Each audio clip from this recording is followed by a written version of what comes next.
यो यो न प्रचोदयात् ओमावज्योतिष अमृतं ब्रह्मस्वरम् नमोपात समस्त दुर्दर्श द्वारा श्री परमेश्वर प्रीत्यर्थम करिष्यं मनुष्य कर्मण निर्विघ्नेन प्रसाद्यर्थम आदौ विघ्नेश्वर पूजां करिष्ये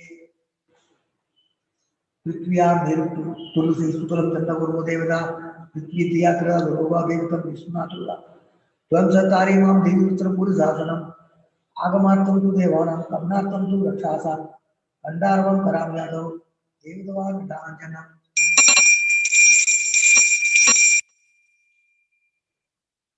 नमोपात समस्त दुर्दर्श द्वारा श्री परमेश्वर प्रीत्यर्थम निर्विघ्न सिद्ध्यर्थम आदौ विघ्नेश्वर पूजां करिष्ये गणानां त्वा गणपतिं हवामहे कविं कवीनाम् ऊर्ध्वश्रोत्रमं ज्येष्ठराजं ब्रह्मणां ब्रह्मणस्पते आरुष्णोत्तु श्रीसादरम् अस्मिन् दरिद्रावृन्दे महागणपतिं ध्यायामि महागणपतिम् आवाहयामि।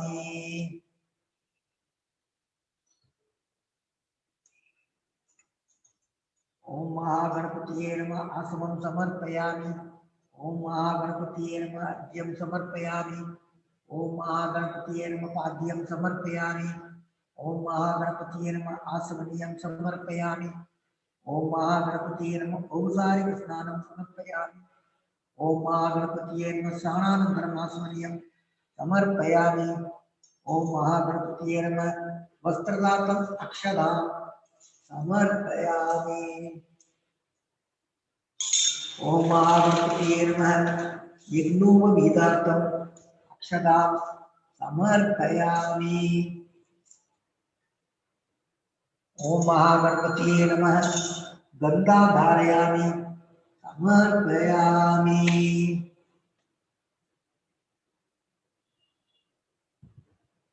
ओम महागणपतिये नमः गंधोवरी अक्षदां समर्पयामि। ओम महागणपतिये नमः आंग्रनाथम् अक्षदां समर्पयामि।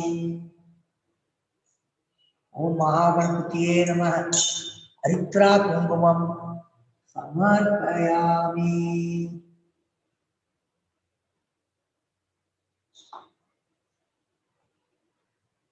ओम महागणपतिये नमः पुष्पै पूजयामि।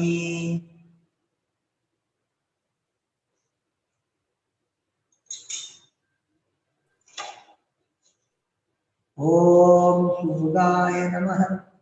ओम एकदंताय नमः। ओम कपिलाय नमः। ओम गजकर्णकाय नमः। ओम लंबोदराय नमः। ओम विकटाय नमः। ओम विघ्नराजाय नमः। ओम विनायकाय नमः। ओम धूमकेतवे नमः। ओम गणाध्यक्षाय नमः। ओम बालचंद्राय नमः। ओम गजाननाय नमः। ओम वक्रतुंडाय नमः। ओम शूर्पकर्णाय नमः। ओम हेरंबाय नमः। ओम स्कंदमूर्धवाय नमः। ओम सिद्धविनायकरे नमः। ओम संकटमोक्षविनायकरे नमः। ओम आतुकुरप्पने विनायकरे नमः। ओम महागणपतिये नमः नानाविध परिमल पत्र पुष्पाणि समर्पयामि।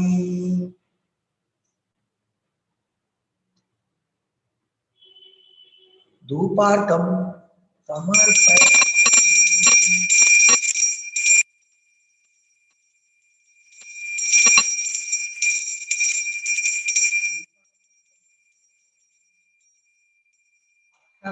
समर्पयामि।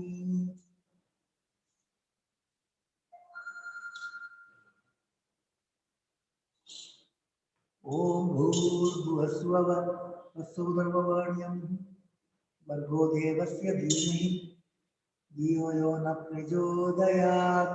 देवसवितः सत्यं वरदान प्रसंजामि अमृतस्वं स्वाहा। ओम प्राणाय स्वाहा। ओम अपानाय स्वाहा। ज्ञानाय स्वाहा। ओम उदानाय समानाय स्वाहा। ओम ब्रह्मणे स्वाहा। महागणपतिये नमः। महागणपतिये नमः। महागणपतिये नमः। समर्पयामि दीर्घवाणीं समर्पयामि अमृतोपतासूत्राघोषं समर्पयामि कर्पूरं समर्पयामि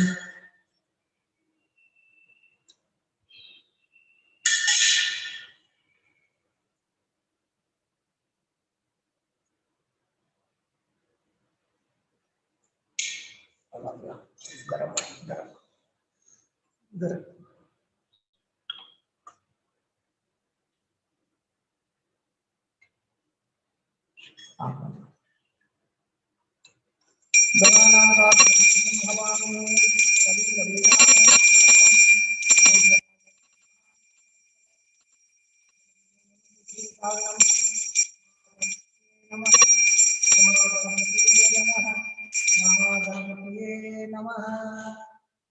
कर्पूरं समर्पयामि नीराजनं समर्पयामि नीराजनानन्तरम् आसमनीयं समर्पयामि हरि ओम हरि ओम हरि ओम ओम प्राणे स्वाहा अपाने स्वाहा ज्ञाने स्वाहा ओम उदाने स्वाहा समाने स्वाहा वरुणे स्वाहा महागणपतिये नमः महागणपतिये नमः महागणपतिये नमः वक्रतुंड महाकाय सूर्यकोटि समप्रभ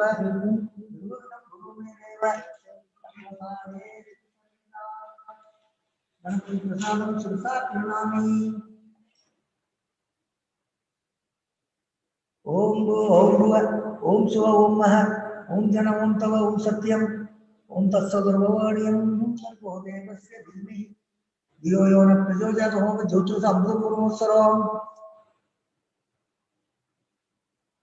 मम पाक समस्त दुर्दशा द्वारा ಈ ಪರಮೇಶ್ವರ ಪ್ರೀತ್ಯರ್ಥಂ ಶುಭೆ ಶೋಭನೆ ಮುಹೂರ್ತೆ ಆದ್ಯ ಬ್ರಹ್ಮಣ ನಿತ್ಯ ಪ್ರಾರ್ಥೆ ಶ್ರೀವೇದೆ ವರಾಹ ಕಲ್ಪೆ ವೈವಸ್ವತ ಮನ್ವಂತರೆ अष्टाविंशतितमे कलियुगे नदे राधे जम्बूद्वीपे भारतवर्षे वर्धखण्डे नीरो दक्षिणे पार्श्वे सकाप्ते अस्मिन् वर्तमाने व्यावावृके प्रभवादिं षष्टिसंवत्सराणां मध्ये सार्वरिनाम संवत्सरे उत्तरायणे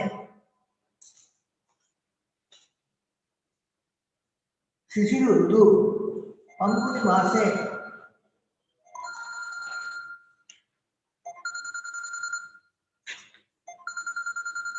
पंगुनि मासे कृष्ण पक्षे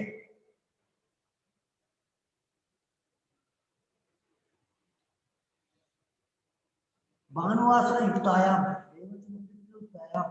शुभ योग शुभ कर्म एवं गुण विशेषण विशिष्टायां अस्यां चतुर्थ्यां शुभ ऋतौ मम जन्म पापस जन्मोत्पत्ति एतच्चनपर्यन्तं मध्ये संभाव्यानं सर्वाणि सामानं सत्य अमृतं सगर कुर्मानं क्षेम सद्धर्य वीर्य विजय आयुरारोग्य ऐश्वर्याम अभिवृद्धिं समस्तम लाभ्यर्थं समस्त दुर्जोग साम्यर्थं रमण महर्षि प्रसादेन अनुवैराग्य सिद्धर्थं श्री रमण महर्षि पूजां करिष्ये पूजां च करिष्ये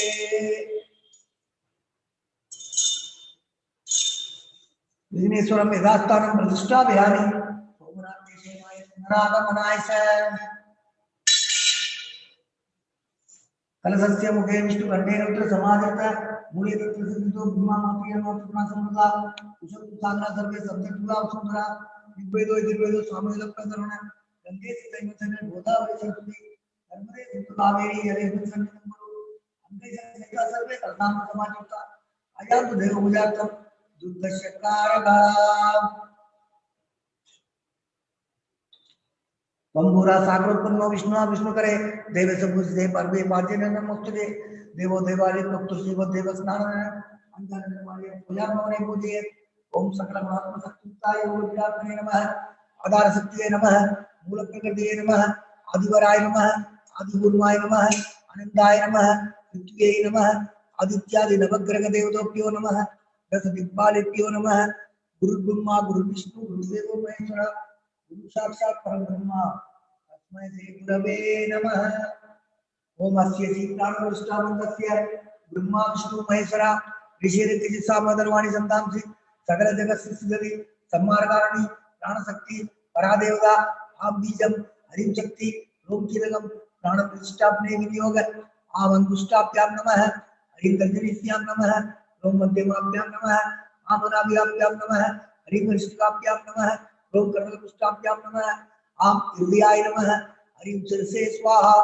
ओम चिदाय वषट् आम कौसाय हरिं नेत्रदाय वषट् ओम अस्त्रदाय पट् पूर्वस्वर्ग दिग्बंध ध्यानम रक्तांबोधिस्थ गोदोलस तरुण दृढ़कराचे आसं बोधंडं विचुत्व परिमणं पंचमानां विप्राणस्य कवालत्वने रसिदापिनव सरोज्या देवीवाला गौरना बहुपुरुषाः ओम आमरिं क्रोम क्रोम हरिमाम अम्यं रम्लं वंशं सम्मः हंससोहं सोमंस अस्यामूर्तौ जीवद्दृष्टलो अस्यामूर्तौ सर्वेन्द्रियाणि वाङ्मनस्व सत्सश्रोत्र जीव्या प्राणवान् पाणिपाद वायुस्थानि याकस्ति सत्यसुखं सुरं दृष्टं दुस्वा ओम अस्य श्री प्राणकृष्टा मंगस्य ब्रह्मा विष्णु महेश्वरा ऋषिरे कजिसा वादपाणि संतांसि सकल जगत सुसिद्धि सम्मार्गाणि प्राण शक्ति परा देवता आम जीवम हरि शक्ति ओम किलगम प्राण प्रतिष्ठापने विनियोग आम अंगुष्ठाभ्यां नमः हरिंगर्जनिभ्यां नमः ओम मध्यमाभ्यां नमः आम अनादिभ्यां नमः हरिंगर्ष्ठाभ्यां नमः ओम कर्णपुष्ठाभ्यां नमः आम हृदयाय नमः हरिं चिंसे स्वाहा ओम शिगाय वगट आम कवसाय हरिं नेत्रदाय वषट ओम मस्तकाय पट पूर्वस्वर्ग दिग्बंध असुरीदे पुनरस्मात् सक्ष पुनः प्राणवीनो भोगम जोगपस्य में सूर्य मुचंद मर्मदे बड़यानि स्वस्ति आवायुदो भव श्रद्धाविदो भव सन्निधो भव सन्निधो भव अपगुंडितो भव सुब्रतो भव सुप्रसन्नो भव सुभुगो भव वरदो भव प्रसिद्ध प्रसिद्ध स्वामी सर्वजगन्नाथ यावत् पूजावसानकं तावत् ध्रुवं प्रतिभावेन बिम्बेस्मिन् सन्निधं कुरु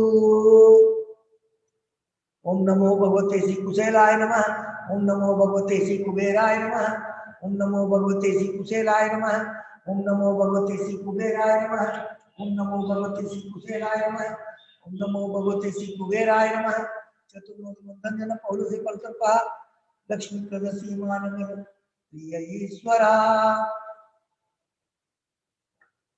I will recite Bhagavan's स्तोत्र गुरु ब्रह्मा गुरु विष्णु गुरुदेवो महेश्वरा गुरु साक्षात् परम ब्रह्मा तस्मै से गुरवे नमः अपार सच्चि सुगुवारि दाशोर्य शोर्मिमात्रम भुवनं समस्तं गुहाइदं तं रत्नं गभीरं चिन्तामणिनं हृदि चिन्तयामि ओम अमोसेन महासेन जाताय नमः ओम श्री रमणाय नमः ओम गुरवे नमः ओम अखंड समुद्राकराय नमः ओम महोजसे नमः ओम कारणोद्भवाय नमः ओम जगद्गीतावताराय नमः ओम श्री भूमिनादास्त गोचिदाय नमः ओम पराशर कुलोतंसाय नमः ओम सुंदरातगवत्तनाय नमः ओम कमनीय सुचारित्राय नमः ओम सयायाम्बा सयायवते नमः ओम शोणासुरमूलीन मानसाय नमः ओम स्वर्णस्तगाय नमः ओम श्रीमद्वादशांग महास्थले लप्त विद्योदयाय नमः ओम महाशक्ति निवादेन प्रवृत्ताय नमः ओम परमार्थ विदे नमः ओम दिग्विराय नमः ओम पितृपदान्वेषिणे नमः ओम इंदुमौलिना पितृपदे नमः ओम पितुरादेस्त सोणशैलं प्राप्ताय नमः ओम तपोमयाय नमः ओम उदासीनाय नमः ओम महायोगिने नमः ओम महोत्साहाय नमः ओम कुशालदिये नमः ओम शांत संकल्प संभ्रमाय नमः ओम सुशुद्धसे नमः ओम सवित्रे नमः ओम स्थिराय नमः ओम तपस्वीर सर्वंगाय नमः ओम उल्लाभुज विरोचनाय नमः ओम चंद्रिका सिदास श्री मंडिगानिन मंडलाय नमः ओम सुदवाज्यां समासीनाय नमः ओम सूर्यदात्र विप्रमाय नमः ओम वेद वेदांत तत्पज्ञाय नमः। ओम चिन्मुत्रणे नमः। ओम त्रिगुणाधिकाय नमः। ओम विरूपाक्ष गुहावासाय नमः। ओम विराजन सदाबुद्धये नमः। ओम उत्तिक्त नयनाय नमः। ओम पूर्णाय नमः। ओम रसदासनदानवाय नमः। ओम गंभीराय नमः। ओम परमाचार्याय नमः। ओम सुप्रसन्नाय नमः। ओम अभयप्रदाय नमः। ओम दक्षिणासीनिवाय नमः। ओम धीराय नमः। ओम दक्षिणाभिमुखाय नमः। ओम स्वराजे नमः। ओम महर्षिये नमः। ओम भगवते नमः। ओम ईत्याय नमः। ओम भूम विद्या विशारदाय नमः। ओम विमलाय नमः। ओम दीर्घदर्शने नमः। ओम आप्ताय नमः। ओम रुजमार्ग प्रदर्शकाय नमः। ओम समंतुसे नमः। ओम सत्यतुसे नमः। ओम सत्याय नमः। ओम प्रसादाय नमः। ओम अमित विक्रमाय नमः। ओम सुकुमाराय नमः। ओम सदानंदाय नमः। ओम मृदुवासने नमः। ओम दयार्णवाय नमः। ओम श्री सोणासुर युद्धूत स्कंदाश्रम निकेतनाय नमः। ओम सद्दर्शनोपदेष्टवे नमः। ओम सद्भक्त वृद्ध परिवृताय नमः। ओम गणेश मुनि प्रिंगेर सेविताय नमः। ओम गीतोपदेश सारादि ग्रंथ संचित संशयाय नमः। ओम वर्णासन्मदातीताय नमः। ओम रसज्ञाय नमः। ओम सौम्याय नमः। ओम आत्मवदे नमः। ओम सर्वात्मस्थानामाराध्याय नमः। ओम सर्वसद्गुणिने नमः। ओम आत्मारामाय नमः। ओम महाभागाय नमः। ओम मातृमुक्ति विदायकाय नमः। ओम विरदाय नमः। ओम विनुदाय नमः। ओम निप्राय नमः। ओम मुनीन्द्राय नमः। ओम भावगोज्वलाय नमः। ओम दर्शनादक सम्मार्णे नमः। ओम मौलेन स्वात्मबोधकाय नमः। ओम विचादिकरसानित्याय नमः। ओम स्त्रणान्मन्दमोचकाय नमः। ओम मंदस्मिरचण्डांसवे नमः। ओम संसारार्मतारकाय नमः। ओम सोणादिष्टरे नमः। ओम आत्मविद्या प्रकाशकाय नमः। ओम अविच्युत निज प्रज्ञाय नमः। ओम नैसर्गिक महातपसे नमः। ओम कमंडलुदराय नमः। ओम सुप्रगौवीरवसनाय नमः। ओम गुहाय नमः। ओम दंडवाणीये नमः। ओम कृपापूर्णाय नमः। ओम पवरोग पिशक्वराय नमः। ओम स्कंदाय नमः। ओम देवदमाय नमः। ओम अमर्त्याय नमः। ओम सेनानिये नमः। ओम पुरुषोत्तमाय नमः। ओम नमो भगवते श्री अरुणाचल श्री रमणाय नमः। ओम नमो भगवते श्री अरुणाचल श्री रमणाय नमः। ओम नमो भगवते श्री अरुणाचल रमणाय नमः। हरि ओम। हरि ओम। हरि ओम। हरि ओम। हरि ओम। हरि ओम।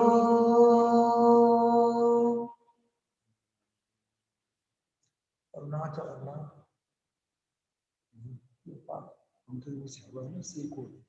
अच्छा। ओम नमः शिवाय। ओम शिवाय। ओम नमः शिवाय। ओम शिवाय। ओम नमः शिवाय।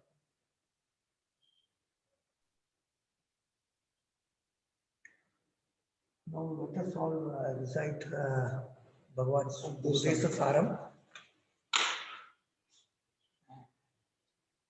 I will recite Udesa Saram now. Anybody can join me.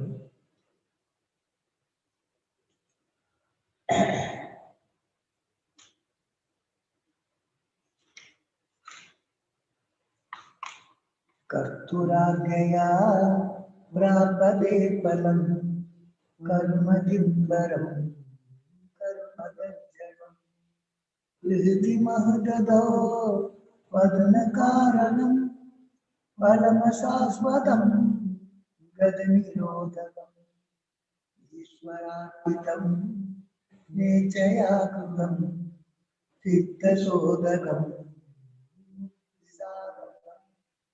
कायवाङ्मन कार्यमुद्यमं भूजनं जप चिन्तनं क्रमा जगतैषधी युक्तसेवनम् अष्टमूर्तिर्देवपूजनम् उद्यमस्तवा उद्यमन्दर सिद्धजं जप ज्ञानमुद्यमम् आज्यधारया शोधशासनम् सर्वचिन्तनं विरलदर्पणम् वेदभावना सोऽयमित्यसौ भावनाभिधा भावलीमगा भावशून्यस भावसुस्तुति भावनामन भक्तिरुत्तमा इरुसले मन स्वस्थता क्रिया भक्ति योग बोधासनिश्चितम् वायुरोदना दीयते मन जानभक्षिवल योधसाधनम् सिद्धवायव सिद्धियायुधा कागयोद्वयी शक्तिमूलगा लय विनाशने उभयरोदने लयकदं पुनर्भवति नोऽमृतम् प्राणबन्धना दीनमानसं एकचिन्तना नासमेत्यदत् नष्टमानसो पृष्ठयोगिन कृत्यमस्ति स्वस्तिनं यद विश्ववारिदं सिद्धमात्मन सिद्धदर्शनं तत्त्वदर्शनं मानसं मार्गणे नुते नैव मानसं मार्गार्जवा वृद्धयस्त्वहं वृद्धिमाश्रिता वृद्धयो मनो विद्यां मन अहमयं कुतो भवति चिन्वद ऐपदत्यहं निजविसारणम् अविनाशवा यमहं दया स्फुरदीर स्वयं परमपूर्णसः इदमहं वदा अभिख्यमन्वहम् अहं विलीनके यल्लसत्तया विक्रयेन्द्रिय प्राणदीगम नामसेकस दज्जडं स्वसः सत्वभासिका सित्ववेदना श्रद्धया इति सिद्धयायनम् ईशजीवयो देशदीपिता सस्वभावतो वस्तुदेवनं देशानद स्वात्मदर्शनम् ईशदर्शनं स्वात्मरूपतः आत्मसंस्थिति स्वात्मदर्शनम् आत्मनिर्दया आत्मनिष्ठता ज्ञानवर्जिता अज्ञानहीनचि ज्ञानमस्ति किं ज्ञातुमन्तरं किं स्वरूपमे आत्मदर्शने अव्यया भवा पूर्णसिद्धुकम् बन्धमुक्त्यदि तं परं सुखं विन्ददीयै वस्तुदैविक अहमवेदकं निजविमानकं महति तं तवो Ramanavagiyam Mahatitam Tamo Ramanavagiyam Mahatitam Tamo Ramanavagiyam. Om Namo Bhagavate Sri Raghunath Sri Ramanaya Namaha. Om Namo Bhagavate Sri Raghunath Sri Ramanaya Namaha. Om Namo Bhagavate Sri Raghunath Sri Ramanaya Namaha. Om Namo Bhagavate Sri Kartiyaya Namaha. Om Namo Bhagavate Sri Murgaya Namaha. Om Namo Bhagavate Sri Validevaya Namaha. Om Namo Bhagavate Sri Subramanyaya Namaha. Om Namo Bhagavate Sri Swaminataya Namaha. Om Namo Bhagavate Sri Dakshinamurtiye Namaha. Om Namo Bhagavate Sri Natarajare Namaha. Om Namo Bhagavate Sri Bhairavare Namaha. Om Namo Bhagavate Sri Nandimaheswaraya Namaha. Om Namo Bhagavate Sri Parvatiye Namaha. Hari Om, Hari Om, Hari Om, Hari Om, Hari Om, Hari Om, Hari Om.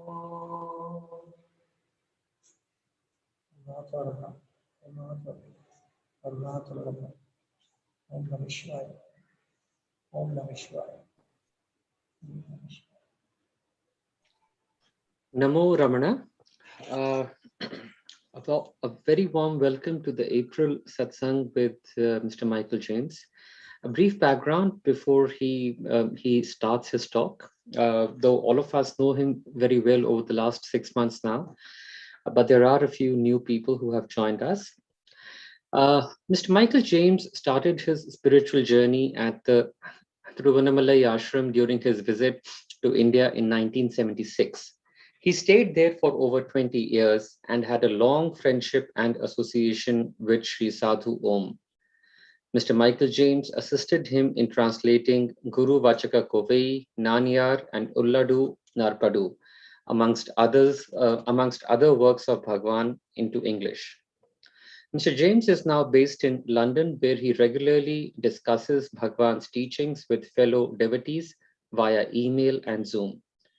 He addresses devotees of Ramana Kendra, Delhi every second Sunday of the month. Mr. Michael James. Namaskaram.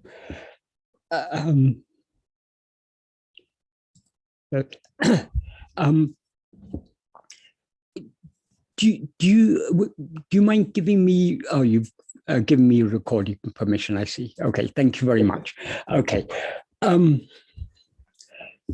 Namaskaram.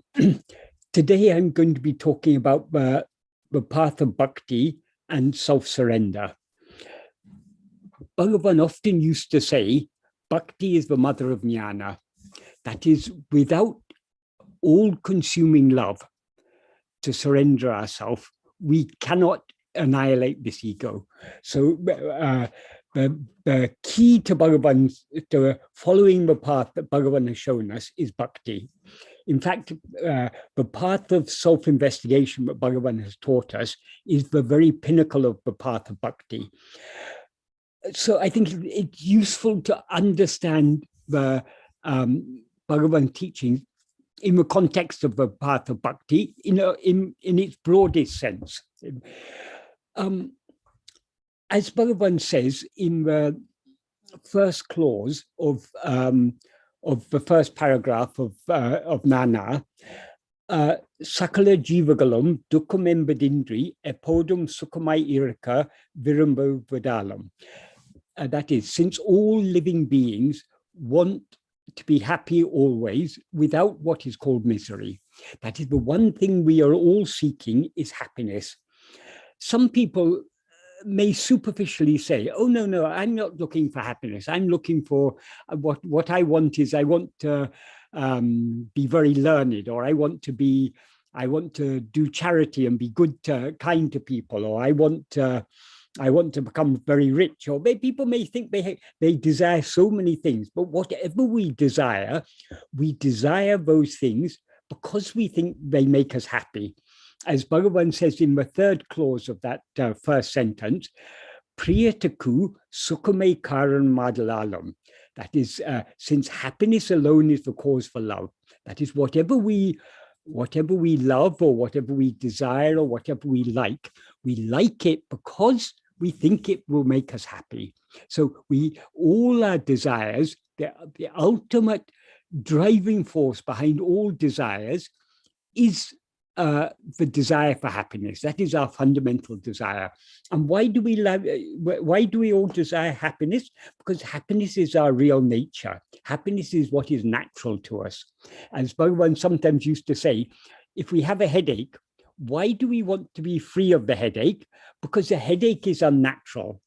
So if we have a headache, we don't feel comfortable until we get rid of the headache. When the headache goes and we are free of it, we then feel a relief because we are restored to what seems to us to be our natural state.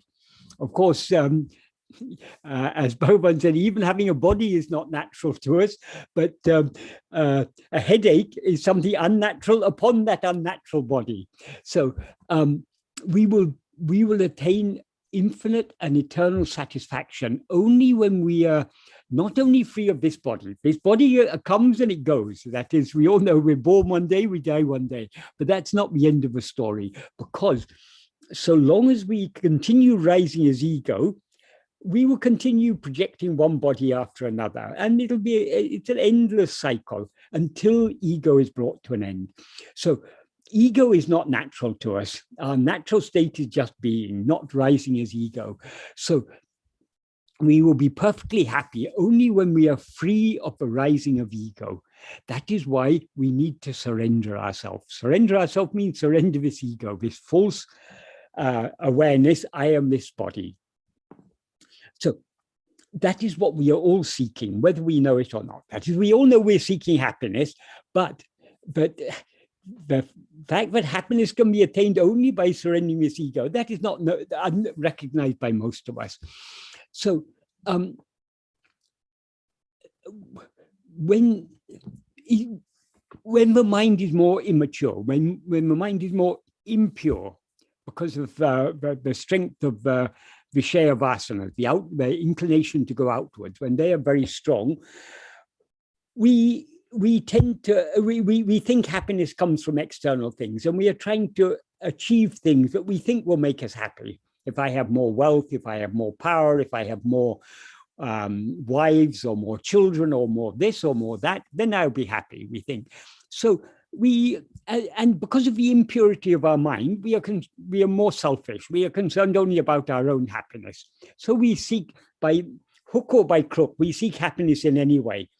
So even the worst sinners, even the cruelest people, the most vicious tyrants and whatever even the most evil people, they are all seeking just what we are all seeking. We're all seeking happiness. It's just they think happiness will be attained if they can get all that they want for themselves. But as the mind is more and more purified, our orbit, our circle of concern starts extending beyond ourselves as a person. We not only want to be happy ourselves, we want our family to be happy.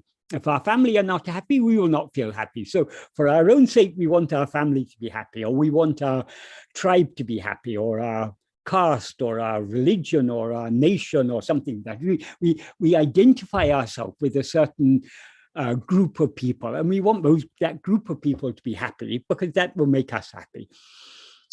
So slowly, our selfishness starts reducing, and we start becoming more concerned about others. So this is how slowly the mind is purified and matured.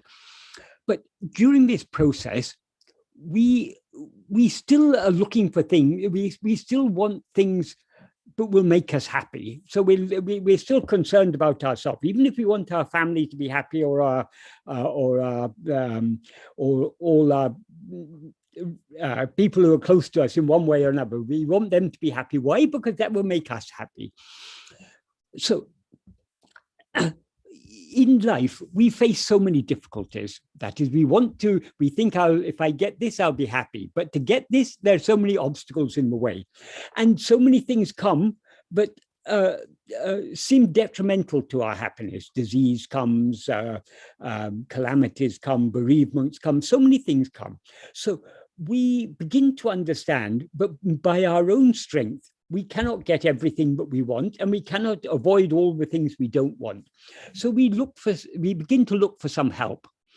And we think there is, behind all these things, what is it that decides whether I get disease or whether I'm healthy or whether I get bereaved? All these things, there must be some higher power behind all these things. So we begin to believe in some higher power, and we seek the help of that higher power, and we call that higher power God. And so we start in various ways, whether by Vedic rituals or by puja or by japa or stotras or dhyana, or in some way or other, we try to we try to seek the help of that higher power. And this is the same in all religions, and whatever be the religion, even the religions that are supposed not to have a God, like in Buddhism and Jainism, God is not a central concept. In Sankhya, God is not a central concept. But still, people are seeking, the Buddhists will go to Buddhist temples where they have a statue of Buddha, and they think Buddha has the power to, just like people who believe in God believe God has the power to remove difficulties and give us what we want. They believe that the Buddha has that power. And the Jains likewise, they have their own Mahavira and other who they think can help them to achieve their end. So at the early stages of the path of bhakti, God is a means to an end. So that is not true bhakti. We don't. It's not Deva bhakti, Ishvara bhakti. It is Vishaya bhakti. We love God because of what we think we can get from God. If God disappoints us, if God doesn't give us what we want, or if some calamity happens in our life, we think, oh, if God is not kind to me, we get angry with God, because for us, God is just a means to an end. We've got certain expectations of God.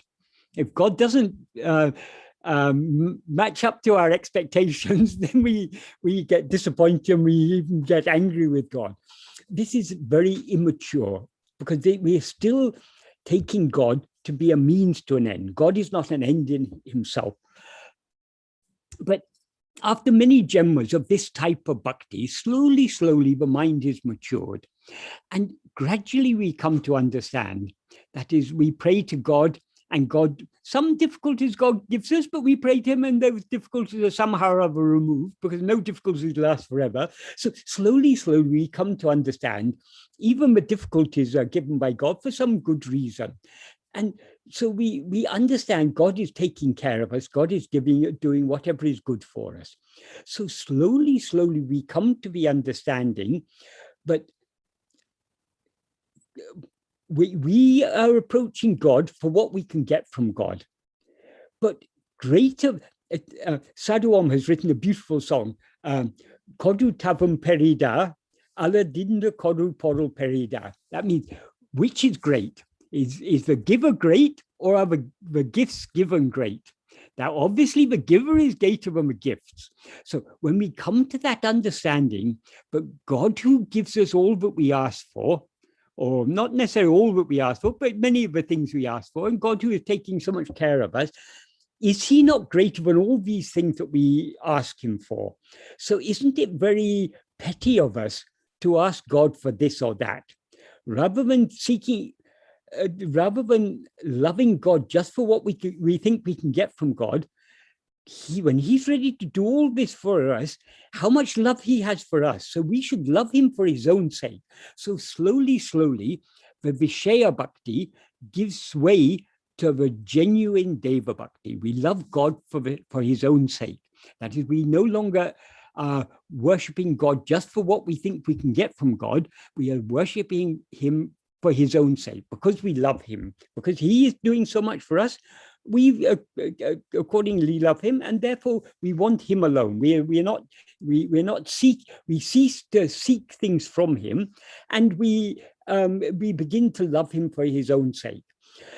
Of course, this isn't an immediate switch. That is slowly this love for God grows, and the concern about other things diminishes.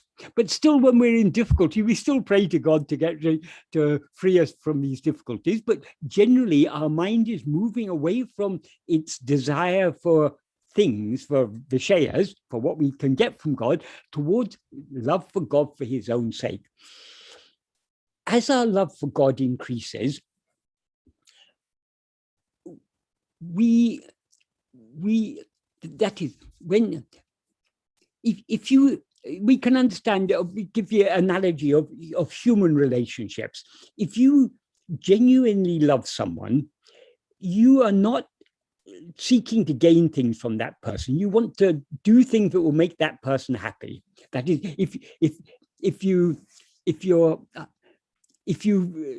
love your husband and wife only because of the things that they do for you, and you're concerned only about your own what you can get from a relationship, that is not genuine love. Right? If you genuinely love someone, what can I give to them? We are more concerned about what we can do for them than what we can get from them. So if we genuinely love someone, we want to do what will make them happy. So we try to understand what they want, and we try to align our wishes according to their wishes. That is, they may be interested in certain things that we're not particularly interested in. But because of our concern for them, we try to take interest in what they're interested in. We take interest in their life. And sometimes we sacrifice the things we want for the sake of making them happy. So in this way, we are slowly giving, surrendering our will in order to make them happy. This is a nice analogy for what happens in our relationship with God. That is, we begin to understand that whatever God wants is what is best for us. So we want only what God wants for us. But then we find we still have so many other desires. We want this and we want that. So we begin to understand what stands between us and God is our own will. So we come, this is where the bhakti path begins to merge into surrender. We want to, because we understand that our will is standing between us and God. God wants what is best for us, but we still foolishly want so many things that we think are good for us. So we understand if we are to truly love God, we must be willing to surrender our will to his will. So we begin to try to give up our likes and dislikes and desires and attachments and accept whatever happens according to his will and is therefore best for us. Because if we have genuine love for God, if we have genuine trust in God, what is it we believe God to be? God is by definition, God is all-knowing, all-powerful, and all-loving.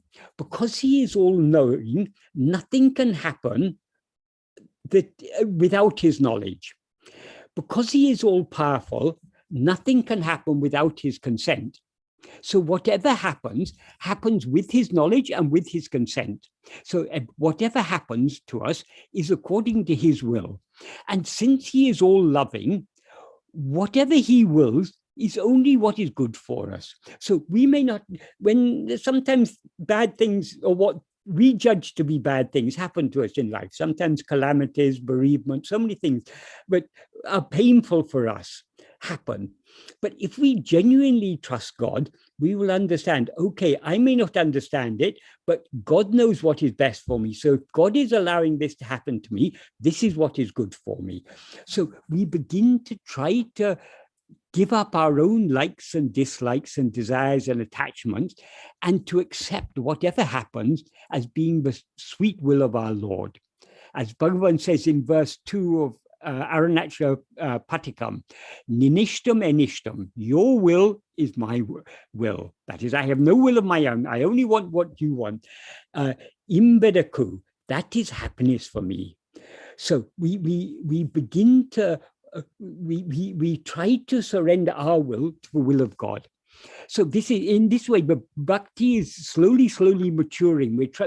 At first we were seeking only what we wanted from God, but slowly we want God alone. And then in order to be close to God, in order to be attuned to God, in order to give ourselves to God, the first obstacle between ourselves and God is obviously, the first obstacle we recognize is our will, all our likes, dislikes, and everything. So we want to surrender our will. This is how the path of surrender begins, with trying to surrender our will to the will of God.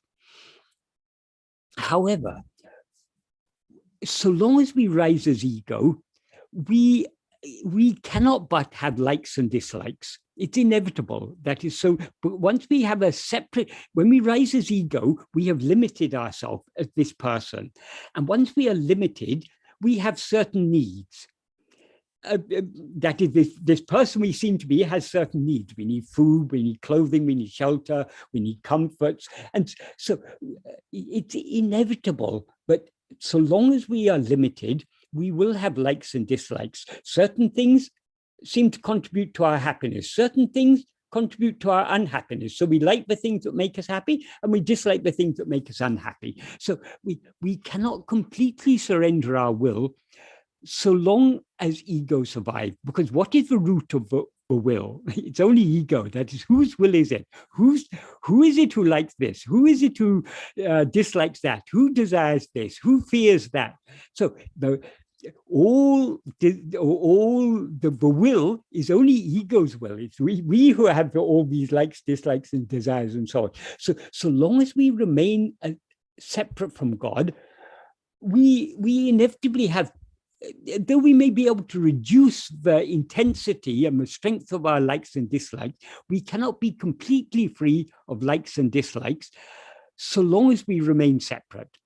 So as our bhakti matures, we come to understand merely trying to give up our desires, our likes and dislikes and so on, is not sufficient, because we're not able to do so completely, because the root problem is this ego. That is our feeling ourselves to be separate from God. And because of as our bhakti matures, our mind becomes more and more pure. That is, the strength of our Vishaya vasanas, our inclination to go outwards and want this and that they get reduced in strength, and so the mind becomes more mature.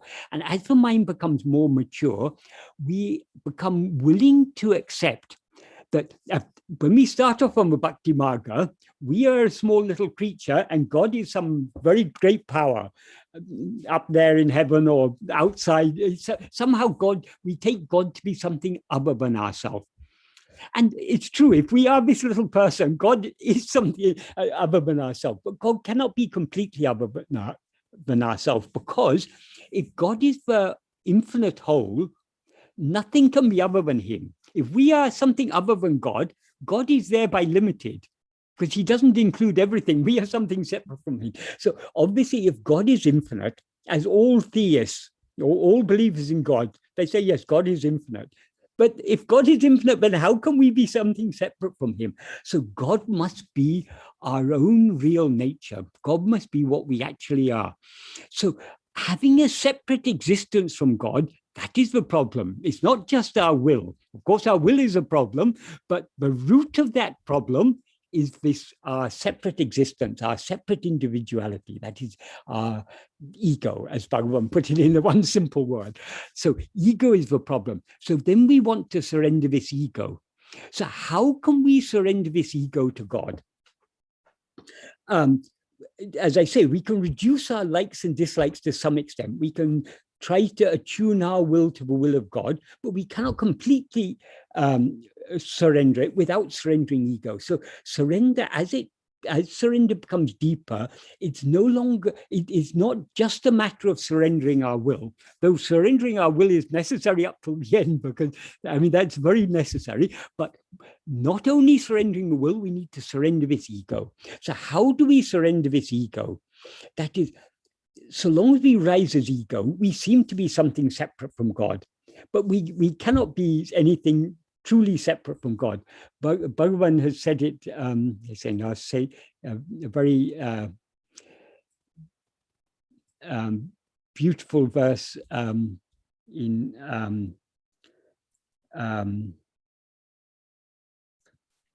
Arunachala Patikam. I'll just see which the verse number is.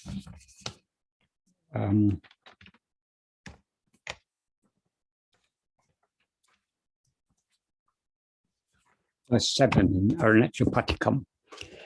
This is a very beautiful verse. Bhagavan says, Veli veliti ne mampala vuira virivaru Buddha bodhikangal veli oli unne andriindru enin veruyan a ulan. That means if the Bhutas, namely space, air, fire, water, and earth, and the bodhikas, that's everything made of these elements, which expand as many living beings, do not exist besides you. That if they're nothing other than you, the space of light implies the light of pure awareness. Veru yana ulan, who else am I? So if everything is you, who else am I but you? Is what Bhagavan means. Then he goes on, Vimala veli adai ulatu veru ara vilangin veru ena veli varuvain are.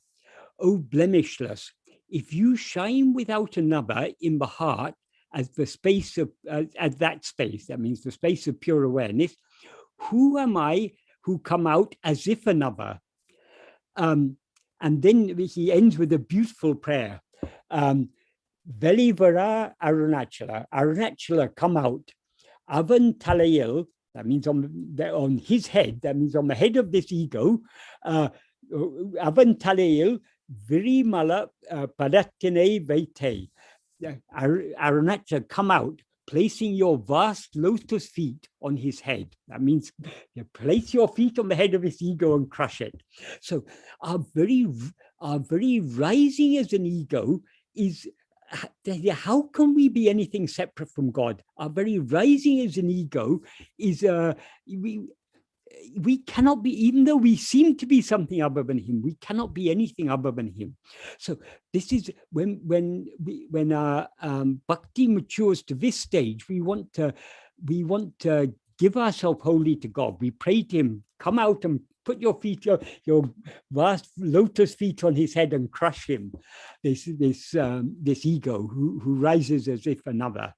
So, but in order to surrender this ego, we need to understand what is the nature of ego. This is what Bhagavan has, this is the priceless clue, the priceless boon that Bhagavan has given us. Bhagavan has revealed to us the nature of ego. That is, he's expressed this very beautifully in verse 25 of Uludunapadu. What he's, that is, he describes there, ego is a uruvatrapeyahandya, formless phantom. So ego, it's formless because it's got no form of its own. It's a phantom because it's got no substance of its own. As he explained in the previous verse 24, but body means all the five sheaths are jada. Therefore, they're not aware of themselves as I. Satchit doesn't rise. But between these two, something calling itself I rises as the extent of a body. That is, we take this body to be I. So ego is neither the body, nor is it Sat-Chit, but some spurious entity in between. Because it's not the body, it's got no form of its own. So it's formless. And because it's not Sat-Chit, it's got no substance of its own. It borrows its substance from Sat-Chit. The substance is its existence and its awareness. It is borrowed from Sat-Chit. That is I am. It borrows I am from Sat-Chit, and from the body it borrows a form. And it says, I am the form of this body. So ego is neither the body nor Sat-Chit. So it's a formless phantom, but it cannot stand without misappropriating the properties of both. So what he says about this ego, it's a formless phantom. And how does it, if it's formless phantom, and how does it seem to exist? He explains, Urupatri undam, grasping form, it comes into existence.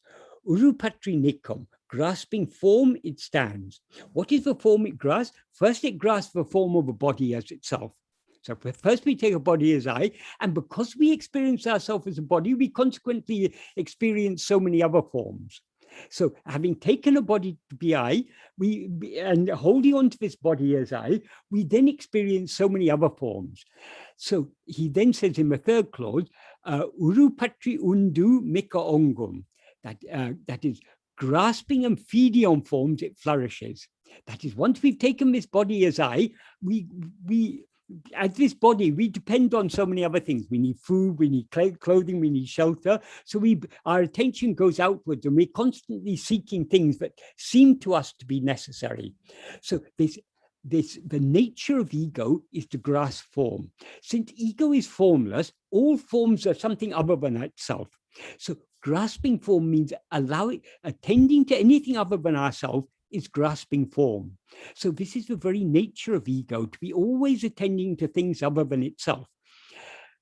And then he says, Uruvittu urupatram, leaving one form, it grasps another form. That is because it cannot stand without grasping form. As soon as it leaves one form, it grasps another form. So if this body dies, it will grasp some other body as ourselves. But then he gives the vital clue, Tedinal otum pidicum. If sought, it takes flight. That is, if ego begins to investigate itself, if it tries, instead of trying to hold on to any form, if it tries to hold on to itself, otum pidicum means it takes flight. It runs away. Why is that? Because since it cannot rise, stand, or flourish without grasping form, if it, instead of grasping form, if it tries to grasp itself, it thereby subsides and dissolves back into its source. So here Bhagavan Bhagavan revealed this in so many ways, but he put it very beautifully in this verse. The nature of ego is ego feeds itself and nourishes itself by attending to things other than itself. If it tries to attend to itself, because it's got no form or substance of its own, if it tries to hold on to itself, it subsides and merges back into its source. What is its source? Its source is that Sat-Chit, which never rises, which is the mere awareness I am, the fundamental awareness of our own existence. So how then can we surrender this ego? So long as we attend to anything other than ourselves, we cannot surrender this ego. So in order to surrender this ego, we need to attend to ourselves alone. This is why Bhagavan says in the 13th paragraph of Nana, which is the main paragraph I wanted to talk about today, because this is where Bhagavan has very, very clearly explained how we can bring about the ultimate surrender of ego. That is, as I said, surrender begins with surrendering our will to the will of God. But we cannot surrender our will completely without surrendering ego. So how can we surrender ego? How can we give ourselves to God? It's one thing to give. We can give up all our, we can give up everything belonging to us. But how do we give ourselves to God? This is this is the means that Bhagavan has revealed. That is because the nature of ego is to rise, stand, and flourish by attending to anything other than itself, but to subside and dissolve back into itself by attending to its source. In the first sentence of this 13th paragraph, what Bhagavan says is, Atma Chintana Tavara, Vera Chintane Kalamba Vadaku, Satram Idum Kodamal, Atmanishta Paranai Irapade, Tane Isanaku Alipadam. What this means is, Atmanishta Paranai Irapade means being as Atmanishta Paran. Atmanishta Paran means someone who is firmly established as themselves, as they actually are, as the real nature, as one's real nature. So being firmly established as we actually are. How can we be firmly established as we actually are? That he explains in the first clause. Atmanishta Atmachintane Tavira, Vera Chintane Kalamavdiku Satram Idam Kadamo. That means not giving even the slightest room to the rising of any thought other than thought of Atmachintana. That's thought of oneself. Atmachintana, though it literally means thought of oneself, it implies self-attentiveness. So what this clause implies, attending to ourselves so keenly that we thereby give no room for the mind to go to attend to anything else. Other thoughts arise only when we attend to them. If we're attending only to ourselves, we're not giving any room for the rising of other thoughts. So what he implies here, being so keenly self-attentive that we thereby give no room to the rising of any other thoughts, that alone is Tane Isanaku Aripadam, giving oneself to God.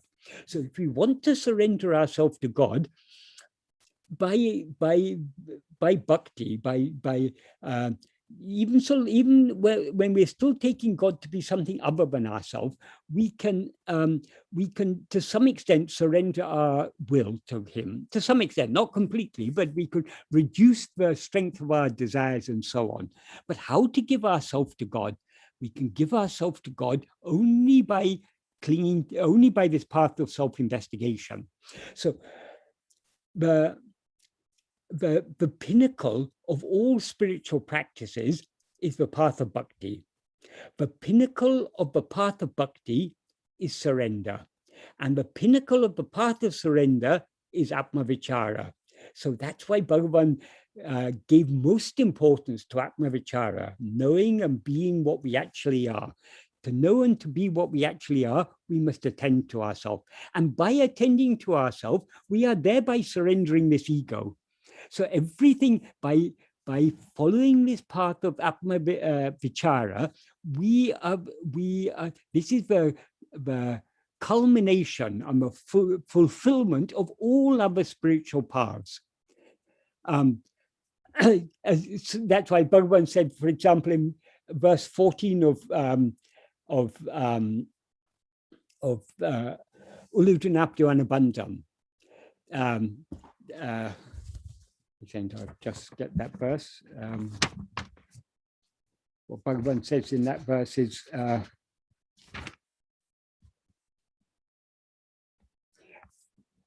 Vinayam Vibhakti Viyogam Ajnanam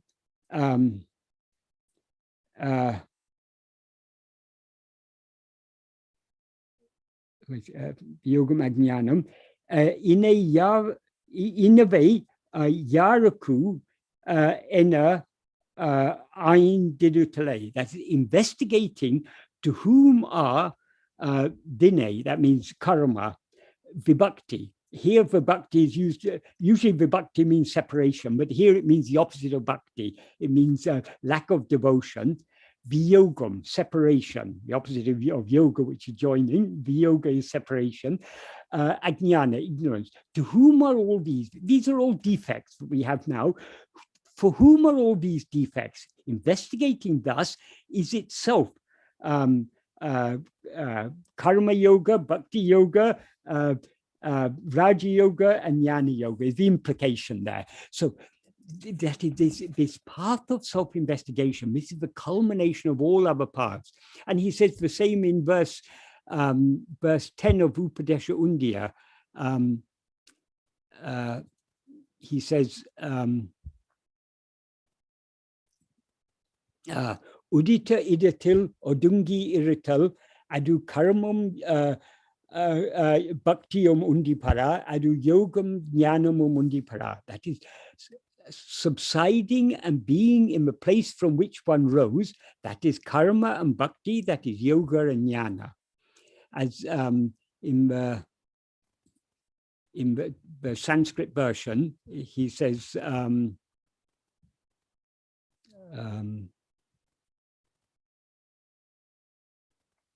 Hritstele mana swastata kriya bhakti yoga bodha cha nishchitam. That is, this is just keeping the mind subsided in the place from which it rose. That is all these paths. So the path of Atma Vichara is the culmination of all other spiritual paths. So, and most especially, it's the culmination of the path of surrender. We can surrender ourselves completely only by this path of Atma Vichara. That's why he says here, not giving even the slightest room to the rising of any thought other than Atma Chintana is giving ourselves to God. But then naturally we'll raise an objection. But I have so many responsibilities. I've got a family to look after. I've got work to do. So how can I how can I fulfill all my responsibilities if I'm not thinking of anything other than myself? If my attention is only on myself and I'm not giving room to rising of any other thoughts, then I'm going to be useless to my family, I won't be able to take care of myself. I won't be able to take care of my family. So then Bhagavan gives an assurance. Isan peril evelo bharate patalam avalavayum avabahitu kolkira. However much burden we place on God, he will bear all of it. What does that mean? Even the burden of thinking, we can leave to him. That is, on the path of surrender, we are trying to surrender ourselves completely. So surrendering ourselves includes surrendering our body, speech, and mind to him. What is to happen in the external world, and that is all the things that are to happen to us, as Bhagavan explained, these are already determined by prarabdha. We cannot change what is destined to happen. We cannot experience anything, but we are not destined to experience. We cannot avoid experiencing anything, but we are destined to experience. Not only that, as he said in the note he wrote for his mother, in the first sentence, he said, Avarava prarabdha prakaram adakanavan angangirundu artuvipan. What that means is, Avarava prarabdha prakaram means according to the nature of each person, according to the prarabdha of each person, that is, according to the destiny of each person, adakanavan. Adakanavan means he who is for that. That's a very nice way of referring to God or Guru, right? Ordainer of the prarabdha. So for one who has given us this prarabdha, he who is for that, being there, that means being in each place, and implying being in the heart of each one of us, Artavipan will make us dance, will make us act. So in order for us to, in order for our prarabdha to unfold, it may be necessary for certain actions to be done by our body, speech, and mind. For example, supposing it's our destiny to become a doctor or an engineer or a professor or something, we have to study and we have to pass exams and we have to get qualifications and everything. So since it's our destiny to become, say, a doctor, we have to go to medical school, we have to study, we have to pass the exams. So since it is our destiny, God will make us me here means for body, speech, and mind will be made to do those actions that are necessary. So if we surrender ourselves completely to God, if we give no room even to rising of any thought, we are handing over our body, speech, and mind to him. So we are not interfering. He will make our body, speech, and mind do whatever actions they're destined to do. it's no concern of ours. Our only concern should be to think of nothing other than ourselves, Atmachintana, to cling firmly to Atmachintana. Then in the next sentence, he says, Sakala Karyam Galayam Oru Parameshwara Shakti Naditi Kondirika Padiyal. That means since one Parameshwara Shakti is driving all karyas. What does he mean by karyas? Karyas means whatever ought to happen or to be done, whatever needs to happen, everything is being made to happen by his power. So in other words, the destiny, whatever he has, whatever prarabdha he has allotted, it's all being driven by him. It will all be made to unfold by him. It should be no concern of ours. So when such is the case, when whatever should happen, whatever needs to happen, he'll make it happen. So when such is the case, namum adaku adangi ramal, instead of we also yielding ourselves to it, that is, when he's driving all karyas, we can happily yield ourselves to him, because he will make our body, speech, and mind do whatever they're meant to do. But instead of yielding ourselves to him, Ippadi say avendum, appadi say avendum, endru sada chintipadu ain. Why should, instead of yielding ourselves to it, why to be perpetually thinking it's necessary to do like this, it's necessary to do like that? That is, we don't have to think about what we should do. We leave the whole burden to Bhagavan. He will make our body, speech, and mind do whatever they are meant to do according to prarabdha. And then he gives a very nice he gives a very nice analogy in the final sentence of this paragraph. Though we know the train is going bearing all the burdens, why should we who go traveling in it, instead of remaining happily, leaving our small luggage placed on it, that means placed on the train, suffer carrying it on our head? That is, if we're traveling in a train, we may have some luggage with us. We don't have to carry the luggage on our head. If we carry the luggage on our head for the whole journey, we're going to be very uncomfortable. Instead of carrying the luggage on our head, we can just as well put the luggage on the luggage rack or on the seat beside us or on the floor or somewhere, and we can travel very comfortably. Because whether we carry the luggage on our head or not, the train is carrying the luggage. The train is carrying all the burden. Even the burden of the weight of our luggage and the weight of our body, everything is being carried by the train. So let's leave everything to the train to take care of. Likewise, everything is being taken care of by God.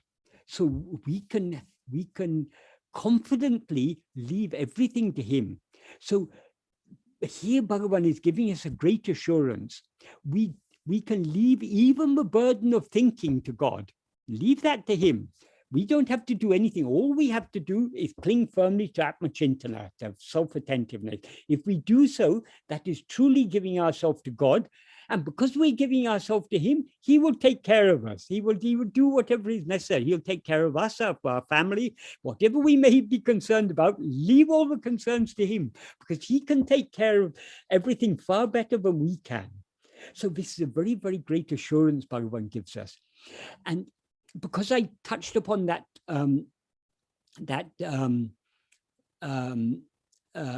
what he says in the note, his note to his mother, it's very important to understand this note, to consider what Bhagavan wrote here very carefully, because this is also a very great clue in this path of surrender, and hence in the path of Atma-vichara.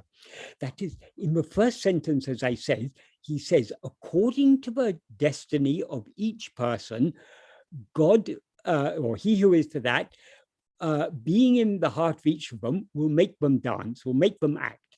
That some people superficially say, take this to mean, oh, that means God, whatever we do, we're being made to do that by God. No, that isn't what Bhagavan says. What Bhagavan says is, according to our prarabdha, whatever needs to be done by this body, speech, or mind, he will make this body, speech, or mind do. It doesn't mean that all actions done by our body, speech, or mind are actions made to be done by him, because there are two forces driving our the actions of our body, speech, or mind.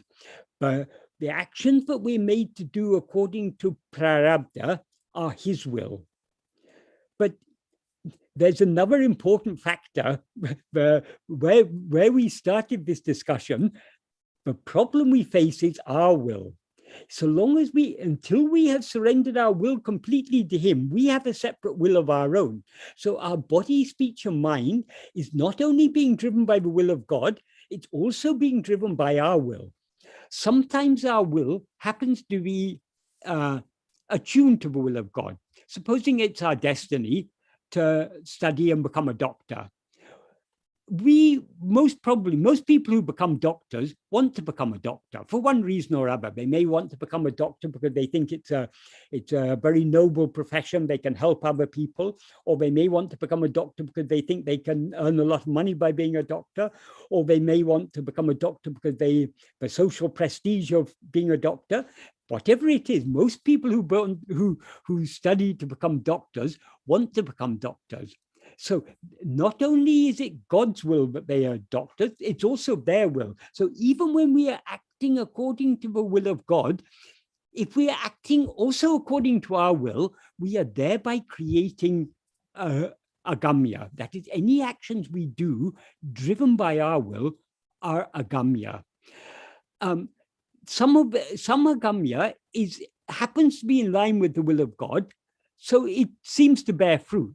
Some agamya is not in line with the will of God, so though we try very hard, I want to become a doctor, but however much I try, I keep on failing my exams. It's not the will of God for me to be a doctor. So there are two forces, that the actions of our mind, speech, and body are driven. Those actions that are necessary for us to experience our prarabdha, those actions are being driven by God. But any action, whether they're also driven by prarabdha or they're not driven by prarabdha, or most of our actions are driven by our will. That is, whatever we do it because we want to do it, because we are seeking to gain some benefit thereby. So because we are acting according to our will, the actions we do according to our will are what are called agamya. Agamya bears fruit. That fruit is stored as sanchita, and from that sanchita, God selects for each lifetime the prarabdha, certain fruits for us to experience in this lifetime. He selects those fruits that will be most beneficial to our spiritual to our spiritual progress. So as Bhagavan often said, whether you call it prarabdha or call it the will of God, it's one and the same thing. That is what you experience as prarabdha. It may be the fruit of your past actions, but it's the fruit of your past actions selected by God for your benefit. Because in every life, we accumulate far more fruit when we experience prarabdha. So the sanchita is a vast pile. That is the good fruit and bad fruit there. God is free to choose which fruit he gives us to experience in this lifetime. So whatever we call prarabdha, it's the will of God. And particularly when we're on the path of surrender, it's better to view it as the will of God rather than as prarabdha. Of course, they're one and the same thing, but if we give emphasis to the fact that it's the will of God, so whatever happens to me is happening by his will for my own benefit. Whatever happens to my family, to my loved ones, it's all happening by his will for our benefit. So if we accept that, if we're willing to accept that, then only we can truly follow this path of surrender. Then in the next two sentences of this note that he wrote for his mother, what he says in the next two sentences is very, very important. In the second sentence, he says, "Endrum naduvadadu, envichikunum naduvadu." That means what is never to happen will not happen, however much effort we make. there he clearly indicates not everything that we do is according to destiny, because he says that is, we cannot change anything that is destined to happen. If something is not going to happen, however much we try to make it happen, it's not going to happen. So we're free to want what we're not destined to experience. We're free to try to achieve what we're not destined to experience. But however much we want it, however much we try, it's not going to happen. If it's not going to happen, it's not going to happen, is what Bhagavan says here. And then in the next sentence, he says the same thing the other way around. Nadapadu entade seinum niladu. What is to happen, how will not stop, however much obstruction we make. That is, there are things that happen in our life, but we don't like, but we don't want to happen. So we can try and obstruct them. Supposing it's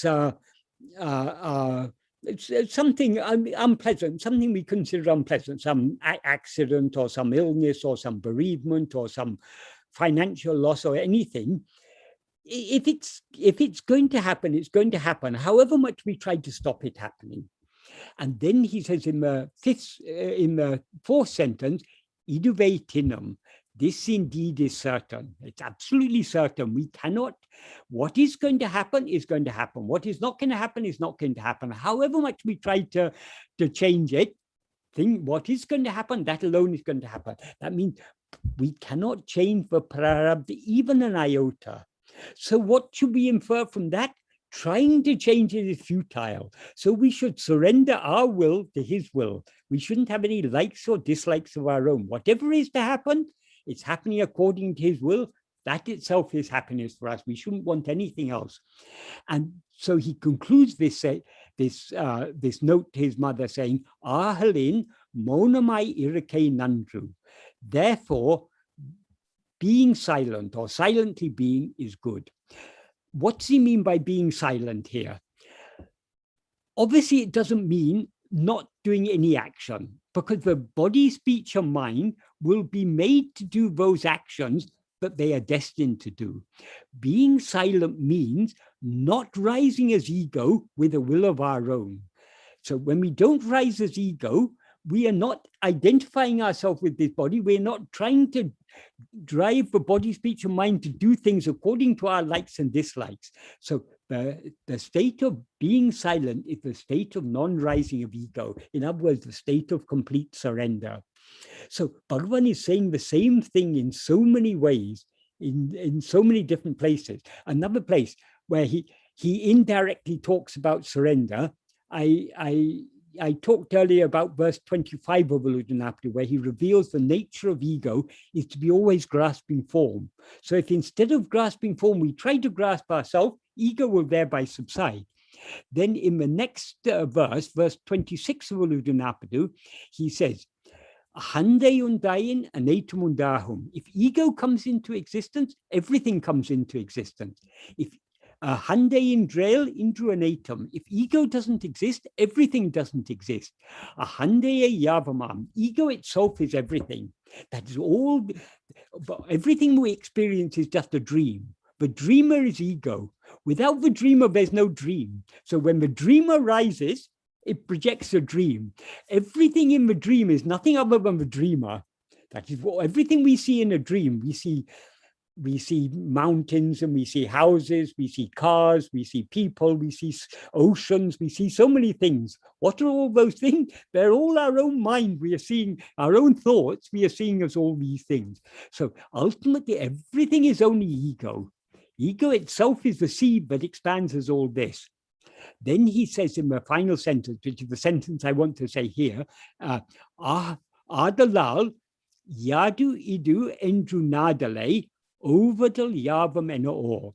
Therefore, investigating what this is giving up everything. Why is that? Because as he said in the previous verse, if we investigate this ego, it will take flight. It will subside and dissolve back into its source. So if ego ceases to exist, everything else will cease to exist. So investigating what this ego is giving up everything. So people think that Bhagavan said, there are two ways: either investigate yourself or surrender yourself. Though he said that, he made it clear that actually the two are one and the same ultimately. Ultimately, we can't surrender ourselves without investigating ourselves. But to suit people of different mindset, he presented the same one path in two different ways.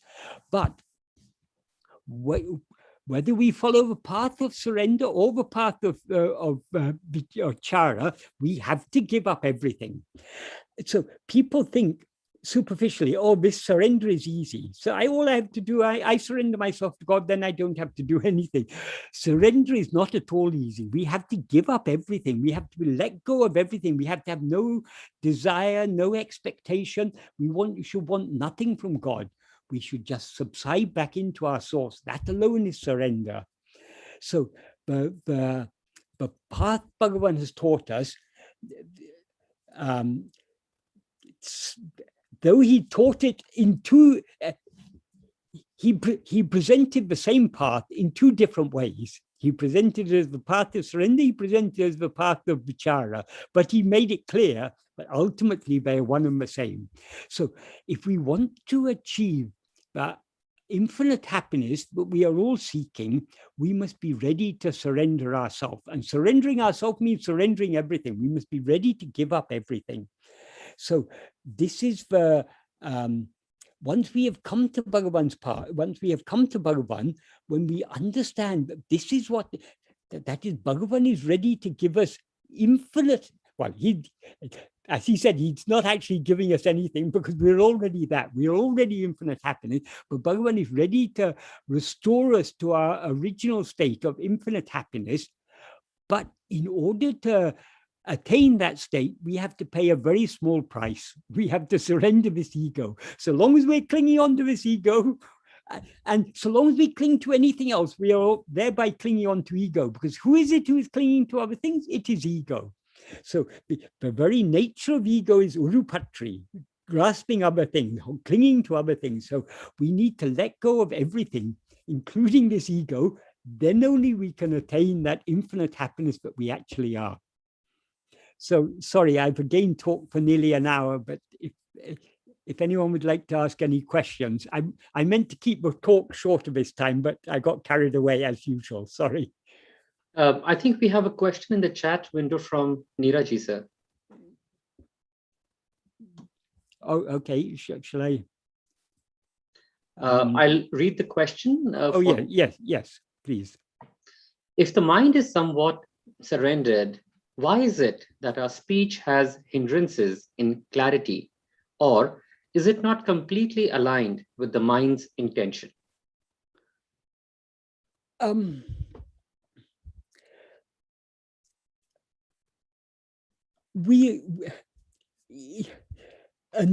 we are completely surrendered, our surrender is only partial. So as you say, the mind is somewhat surrendered. That is, to some extent, we are giving up our likes and dislikes. When we give up our likes and dislikes, we must have no expectations. So if we experience problems, if we have hindrances in our speech or whatever it may be, if we're not able to express ourselves clearly or whatever, that should be no concern of ours. If Bhagavan wants us to speak clearly, he will make us speak clearly. If he wants us to speak incoherently, he'll make us speak incoherently. It is no concern of ours. Our only concern should be to surrender to him. But generally speaking, clarity of speech comes out of clarity of mind. For example, if we're talking about Bhagavan's teachings, if our understanding of Bhagavan's teachings is clear and deep, we'll be able to express it clearly in words. If our understanding is not so clear, we'll stumble a bit when we're trying to express it in words. So the clarity of speech is generally speaking, it's dependent on the degree of clarity of mind. The clearer the mind, the clearer will be the speech. However, that's as a general rule. There are some people who have speech impediments. They may be very, very sharp-minded, but they may, for example, have a stammer.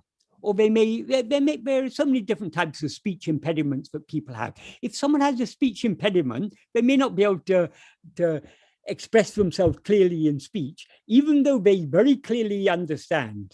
So I'm not sure whether when you talk about hindrances in speech, what type of hindrances you're talking about.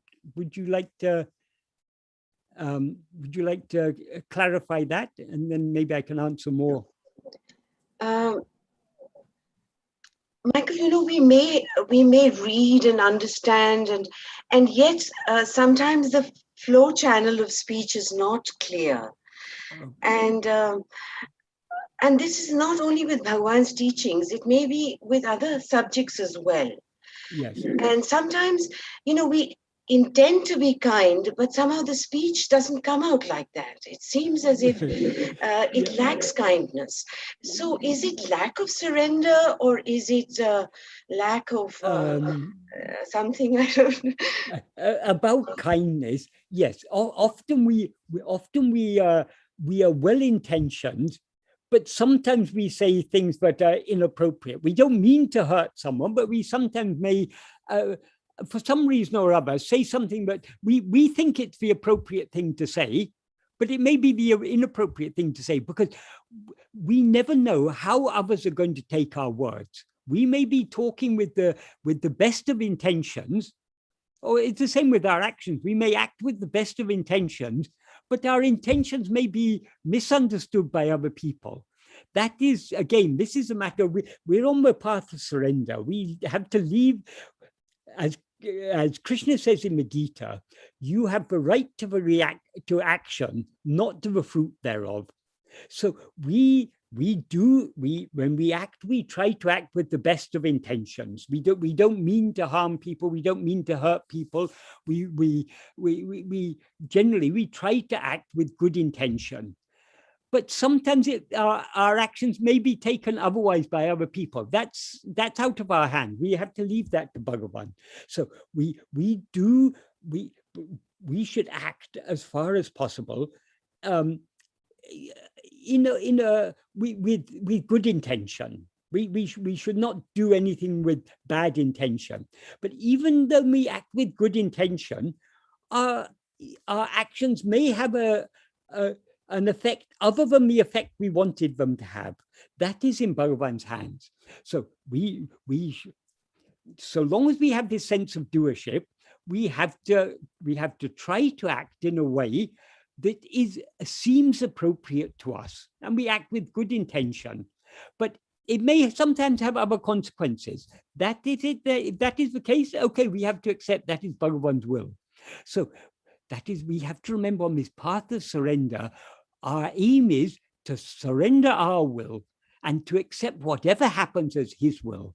So if we do something with good intention, but it has a contrary effect, okay, that is Bhagavan's will. We just have to accept that. About clarity, as I said, generally speaking, if you want to master a subject, speaking about it is a very good way to do so. Speaking or writing about it is a very good way to do so, because when we try to express ourselves in words, whether in writing or in speech, we become aware of the weaknesses in our own understanding, and it makes us think about the subject more deeply. That is, it's relatively easy. For instance, with Bhagavan's teaching, just as an example, I mean, it applies to any subject. We can read it and we can understand to some extent, and we can convince ourselves, yes, this is the case.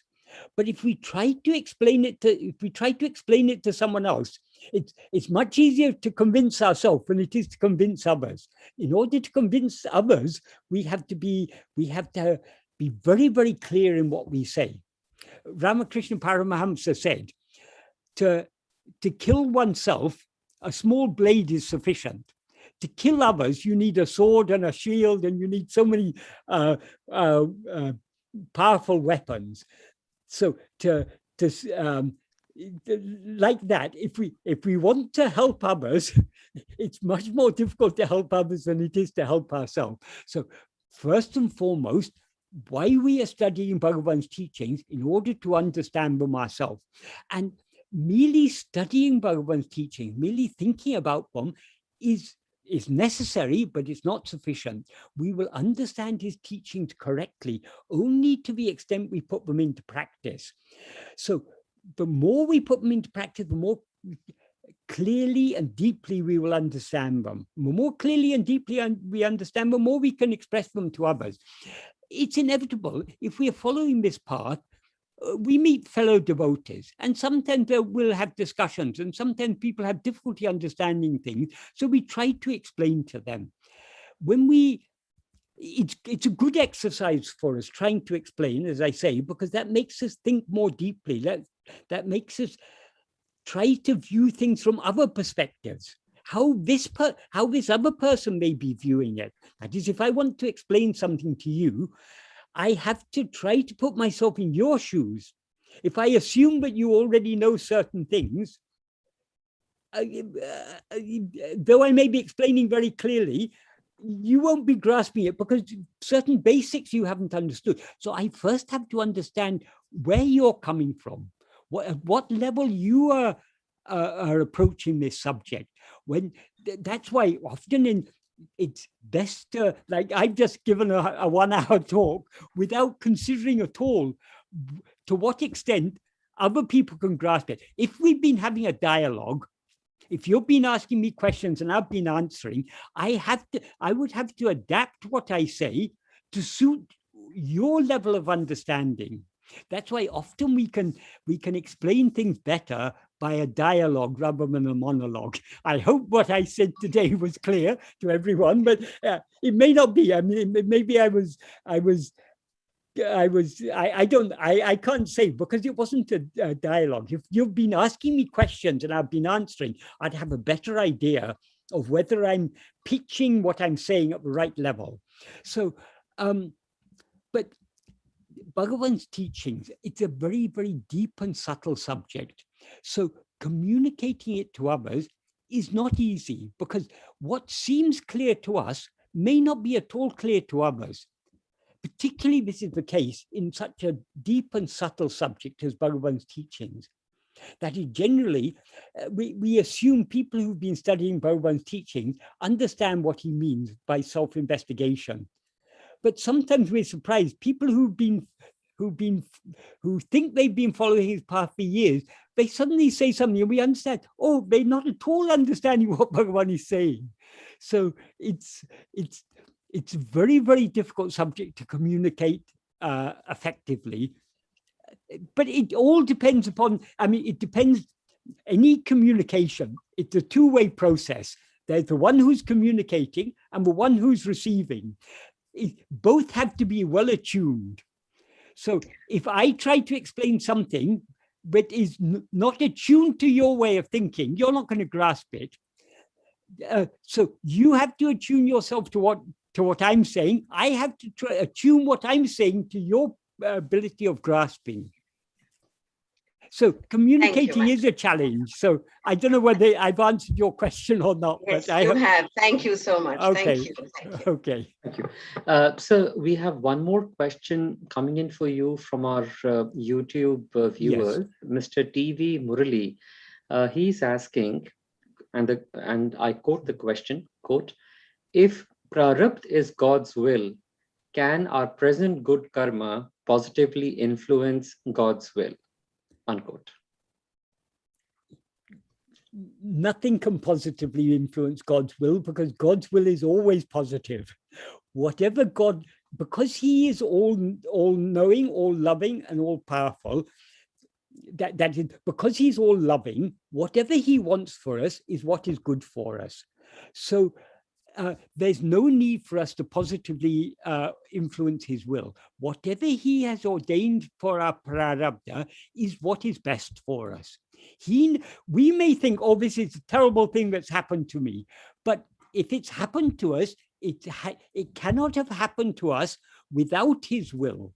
Because he's all knowing, nothing can happen without his knowledge. Because he's all powerful, nothing can happen without his consent. So whatever happens to us is according to his will. And because he's all loving, it can only be what is good for us. So whatever happens to us, even if it seems bad in our view, it's actually what is good for us. That's one thing. The other thing is we are on the path of surrender. In the path of surrender, we are trying to surrender our will to the will of God. If we want God to do what we want to do, if we want him to change our prarabdha in a way that we consider favorable, we are not surrendering our will to him. We are asking God, please surrender your will to me. Let my will be done, not your will, my will. That is the complete opposite of surrender. So if we're on the path of surrender, we shouldn't want anything from God. Our aim is to surrender our will to the will of God, not my will, your will. Because that is the wise course. Because who knows better? Does this little mind with its narrow view know what is best, or does God know what is best? Obviously, God knows what is best. So the wise thing is to surrender our will to the will of God, because whatever he wills is what is good for us. Whatever we will may not be good for us. We want so many things, but actually are not at all good for us. We think they're good for us because we've got our view is very, very narrow, very limited view we have. His view is unlimited. So he alone knows what is best for us. Sadhu Om has sung another song. Enavendum, enavendam, embedeyalam, enevidda nangarindo emperumane. What is needed and what is not needed, rather than me, the one who knows very well what is needed and what is not needed, is only my Lord. So we're on the path to surrender. We need to, on the path to surrender, we need to recognize that God alone knows what is best for us. Whatever happens is according to his will and is therefore what is best for us. So why should we want God to serve when God has carefully selected our prarabdha in a way that will be best for us? Why should we want God to change our prarabdha? If he changes our prarabdha, it won't be better than, it'll be something worse, because he's already chosen what is best for us. So we should accept our prarabdha as his sweet will. Whatever happens, it is his will, it is what is good for us. So long as we have any idea that God should change my prarabdha in a favorable way, I should do good karma in order to influence God positively, we are not surrendering to God. We are still expecting things from God. So we are still at the early stages of devotion. That is, as I said, the early stages of devotion. We don't love God for his own sake. We love him for the sake of what we can get from him. So our bhakti is not Ishvara bhakti, it is Vishaya bhakti. We have to, slowly our Vishaya bhakti has to mature into Ishvara bhakti. We have to love God for his own sake. Sir, I think we have a last question coming in from our YouTube viewer. Our YouTube channel is actually quite active and has more viewers than the Zoom channel. I quote the question from Germana Di Paolo. I quote, once you explained about the Anand sheath becoming Ananda itself, could you explain that again? Unquote. Okay. Anandamaya kosher is a sheath. A sheath means it's something other than ourselves. The reason the Anandamaya kosher, what does the Anandamaya kosher consist of? It consists of our vasanas. Vasanas means our inclinations. They are the seeds that rise as likes, dislikes, desires, and attachment. Most of our vasanas, that is generally speaking, our vasanas are what are called Vishaya vasanas. They're inclinations towards Vishayas. When we are following this spiritual path, we are trying to weaken our Vishaya vasanas and strengthen what is sometimes called Satvasana. Satvasana means the inclination just to know and to be what we actually are. That is what is otherwise called bhakti. So we are trying to cultivate bhakti and vairagya. Vairagya means freedom from, or to the extent that our Vishaya vasanas are weakened, to that extent we have vairagya. So all those vasanas, both the Vishaya vasanas and the Sat vasana, they all constitute what is called the Anandamaya Kosher. Why is it called the Anandamaya Kosher? Because what motivates all desires, all likes, dislikes, and so on, is our desire for happiness. As Bhagavan says, Priyataku Sukhamai Karanam Adalalam, since happiness alone is the cause for love. So the Anandamaya Kosher, it's the sheath of love, it's our will, it's what we desire, what we want. It can all our likes, dislikes, desires, attachments, loves, hatreds, all these things in their seed form of the vasanas, and that the vasanas are what constitutes the Anandamaya Kosher. It is only a kosher, but what we actually are, our real nature, is not a kosher. It is infinite happiness. A kosher is something limited. We have our desires are all limited. Our real nature is infinite happiness, infinite love. So we shouldn't mistake the kosher. Just because the word Ananda is there doesn't mean that it is the infinite happiness that we actually are. It's only a kosher. A kosher means it's something other than ourselves. Like all the 5 koshers, as Bhagavan said, they're all jada and asat. The jada means they have no awareness of their own. The asat means they've got no existence of their own. They exist only in the view of ourselves as ego. So this Anandamaya Kosher is the ego's will. Now our aim is to surrender our will to the will of God. True happiness can be found only in the will of God, not in our will. Our will always get us into trouble. So it's only by surrendering our will to the will of God that we can experience the infinite happiness that we actually are. I hope that answers that to some extent. So we shouldn't confuse Anandamaya Kosher with Ananda in its pure form. That's about it, Michael. Thank you you so much today. Again, it was a wonderful session. I think you took great care and shared deep insights into an area which has been one of the more debated ones: the roles of prarabdha, destiny, surrender, ego. Yes. And I am still getting prompts and questions on the YouTube channel, but we'll hold them off for the time being, and perhaps we can build on the same topic next month onwards. Yes, maybe next month if people want to ask, because the last few sessions I've been talking a lot. Maybe sure. I should just answer questions, because that makes it more interactive. Sure. So perhaps we can hold a Q&A session only with the devotees. Yes, that would be good. We will particularly on self-surrender and self-investigation, because this is the very heart of Bhagavan's teachings. Sure. We will do it. Thank you, sir. Thank you. Thank you so much. Thank you. Namo Ramana. Right. No.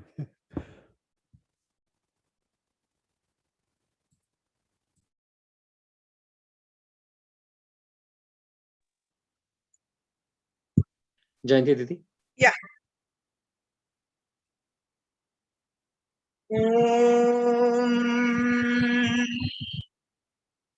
Omkaraya Tapasupritaya Omkaraika Sarupini Omkara Padalakshataya Om Sri Ramanaya Namo Namaha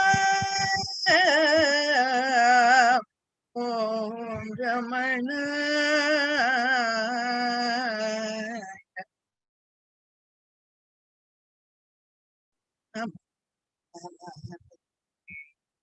Arunachala Aksharamanamalai Shatra Karunakara Ganapatiye கரம் மருளி காப்பாயே அக்ஷரமணமாலை சாற்ற கருணாகர கணபதியே கரம் மருளி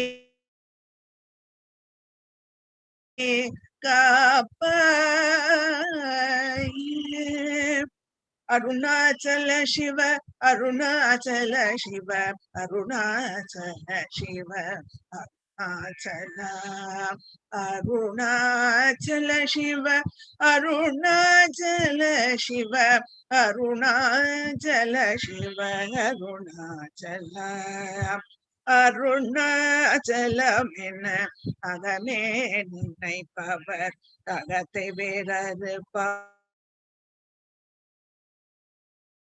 அருணாச்சல அழகு சுந்தரம் போல் அகமுனியுமுற்று அபிநமாயிருப்போம் Arunachal அகப்புகுந்தே Tun அககுகை ஸ்ரீகையாய் அமர்வித்ததென் கொல்லருணாச்சல ஆறு காயனை ஆண்டனை அகற்றிடு அகிலம் பழித்திடும் அருணாச்சல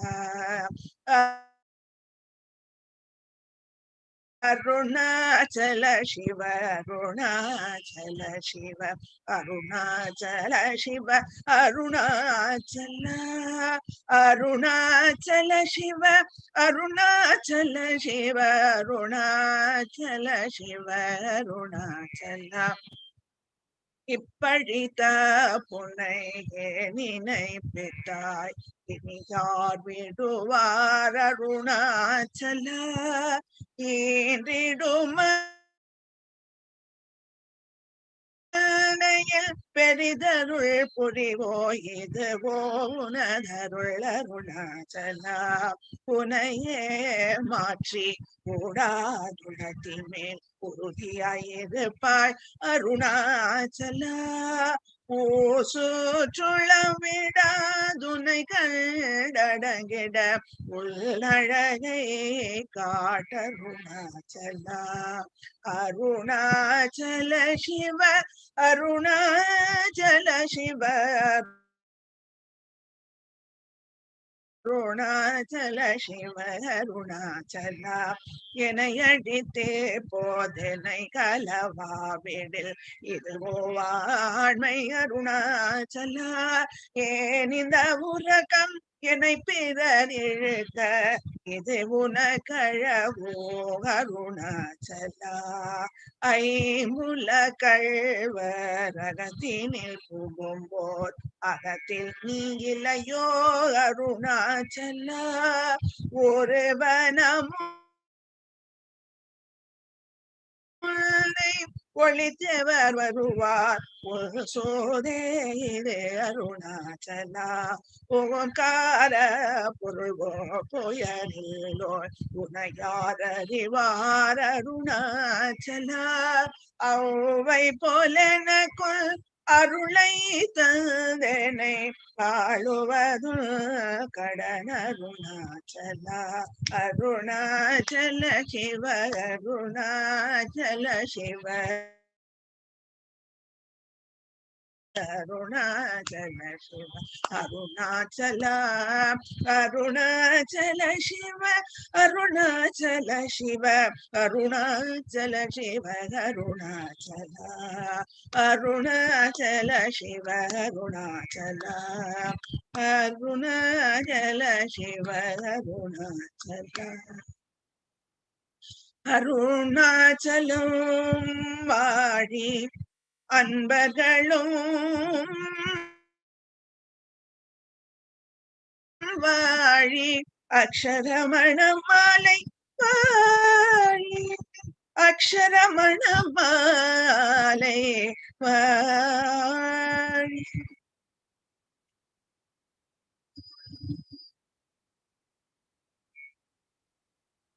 வாழ்க ஸ்வயம் பிரகாசம் வாழ்க வாழ்கவே சூழ்க சுதாத்ம சக்தி சூழ்க சூழ்கவே வாழ்க ஸ்வயம் பிரகாசம் வாழ்க வாழ்கவே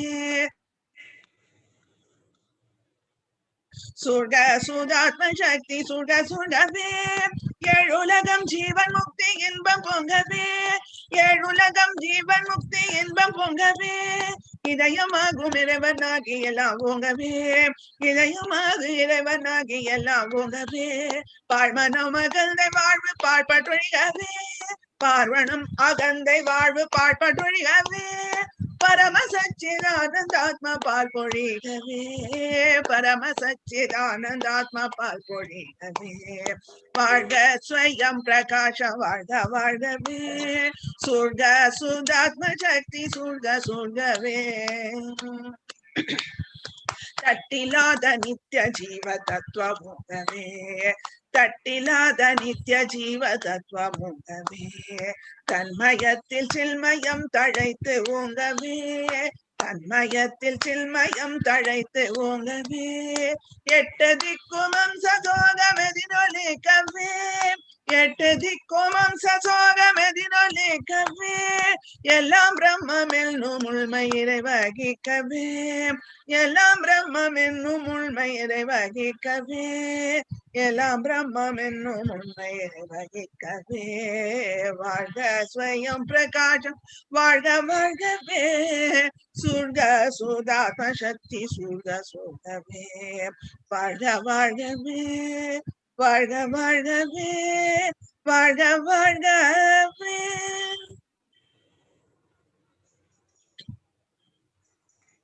ஓம் Ramana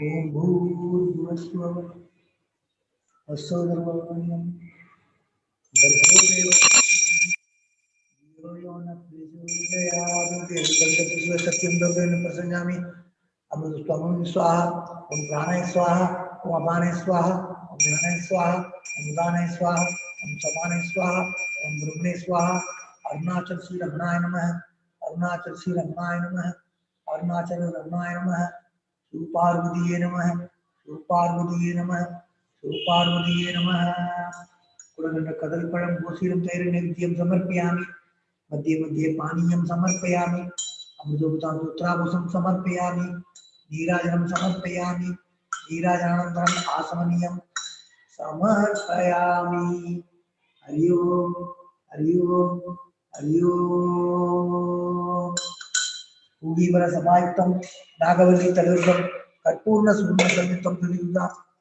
Karpuram Neerajanam Sri Ramana Maharishi Samarpayami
Yobam puspam veda puskavan pejavan pasman bauti chandrama vavam puspam puspavan pejavan pasman bauti om tat brahma om tat vayu om tat atma om tat satyam om tat sarvam om tat puro namah om tat chandibuddhese guhayam viswamuttesu tam yagnastam sankaratam indrastam rudras tam vishnutam brahmatam prajavati om tadavo dhutito amdum brahma purva salam कर्मणान प्रयागनि ज्ञानयज्ञे अमृतकुमारसु परेणनाहं तीर्थं गुहायं विभ्राजते दन्तदेव विसन्धि वेदांत विज्ञान से नित्यदाता संन्यास योगा तदे शुद्धसत्वा ते ब्रह्मलोके तु परान्तकाले परामुखा परिमुच्यन्ते सर्वे परं विभागं परमेश्वरभूतं यत् पुण्डरीकं पुरमध्य समुत्सदं तत्रावित्तक्रमकरणं दिशोगत् तस्मिन् दशवादित्यं यो वेदार्थो स्वरप्रोक्तो वेदार्थस्य प्रतिष्ठितः तस्य प्रकटिलीनस्य परसमयेश्वर मंत्रपुष्पं ही रमण महर्षि की समर्पयामि। ओम तत्सत् ब्रह्मार्पणमस्तु। हरि ओम हरि ओम हरि ओम। मंत्रपुष्पं श्रीमन् शिवपार्वती की समर्पयामि। ओम तत्सत् ब्रह्मार्पणमस्तु। हरि ओम हरि ओम हरि ओम। आवाज जन्मांतर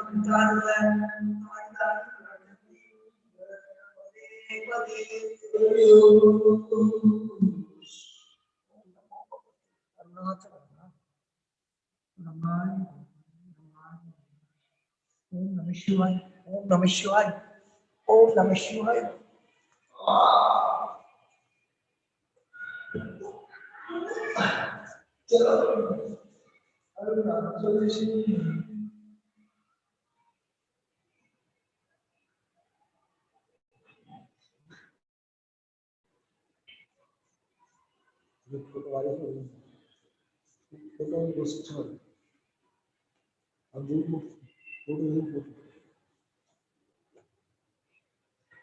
Darkness हो गया ना।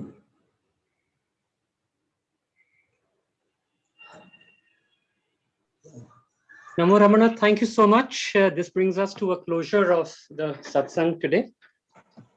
We will meet next week. Thank you.